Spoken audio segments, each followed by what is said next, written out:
And she says, what are the conditions under which a wife can ask for a divorce according to Shariah?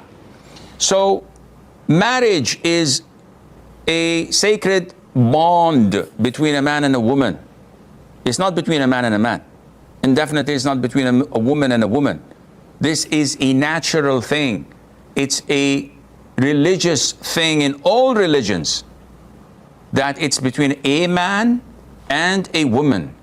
And this bond is tied with the name of Allah and according to the Sharia. And therefore, to dissolve it, that would be a heinous crime unless there's a legitimate reason and justification for that. And this is why when Harut and Marut, the angels, were sent to test the people, and they told them, do not learn from us, because if you learn from us, we teach you black magic, and that would take you out of the fold of Islam. We are a test from Allah.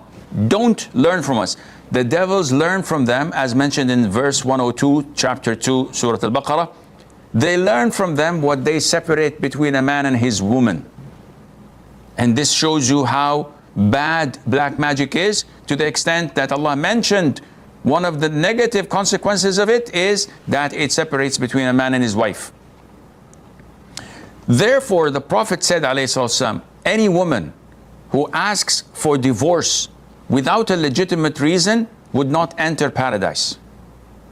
And that is a serious threat.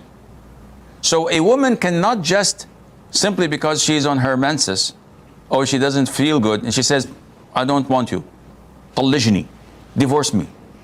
This is not valid. And this is a heinous major sin, unless there are justifications, legitimate reasons in Islam. What are they? In short, if there is harm on the woman, then she can ask for divorce. What kind of harm? Real harm.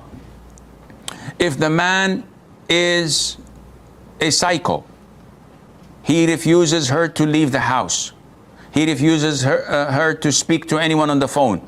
She doesn't watch anything halal, not use the internet. And he is keeping her as a prisoner of war. This is totally haram. This is real harm, and she can ask for divorce. If he prevents her from seeing her parents and relatives, she can ask for divorce. If he is having rage fits and he has bad moral conduct, he's abusive, his words are really hurtful, he always criticizes her, makes fun of her looks and her cooking, and abuses her and curses her and swears at her, she can ask for divorce. If he is really ugly and she's unable to look at his face, that is in the hadith of Thabit ibn Qais, where his wife could not look at him, and she said, had I not feared Allah, I would have spitted in his face whenever I look at him, because of his ugliness. This is a legitimate reason. If she feels from herself that she's unable to give him his rights, whether in intimacy or obedience, and that would make her a renegade and would take her out of the fold of being a loyal, obedient, submissive wife, that is a major sin. So in order to avoid such sin, she goes for divorce. This is permissible if he's impotent or is unable to fulfill and satisfy her in terms of intimacy. If he does not provide for her financially, and he is using her as a sugar daddy, and she's the one who works and provides for the house, very legitimate reasons for divorce and so on.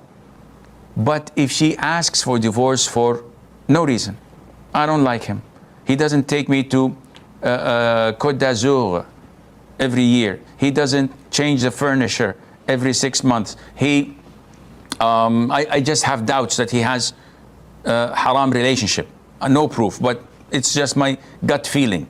No, this is totally prohibited, and so on.